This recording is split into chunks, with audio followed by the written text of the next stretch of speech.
CM Chandrababu ఎన్నికల ముందు ముస్లింలకు ఇచ్చిన హామీల్ని ఎందుకు అమలు చేయడం లేదని ప్రశ్నించారు తిరుపతి వైఎస్ఆర్సీపీ ఇన్ఛార్జ్ భూమన అభినయ్ రెడ్డి. తిరుపతి పెద్ద మసీదు వద్ద ముస్లిం మైనారిటీలు చేస్తున్న ధర్నాలో అభినయ్ రెడ్డి పాల్గొన్నారు. చంద్రబాబు బూటకపు హామీలతో ముస్లింలను నిలువునా మోసం చేశారని మండిపడ్డారు.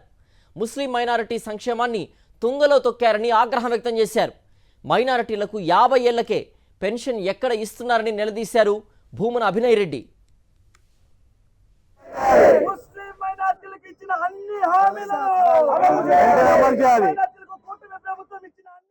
గత సంవత్సరం కిందట మీరు ముస్లింలకు ఇచ్చినటువంటి హామీలు ఏవి కూడా నెరవేర్చలేదన్నటువంటి విషయాన్ని వైఎస్ఆర్ కాంగ్రెస్ పార్టీ ప్రభుత్వానికి గుర్తు చేస్తుంది.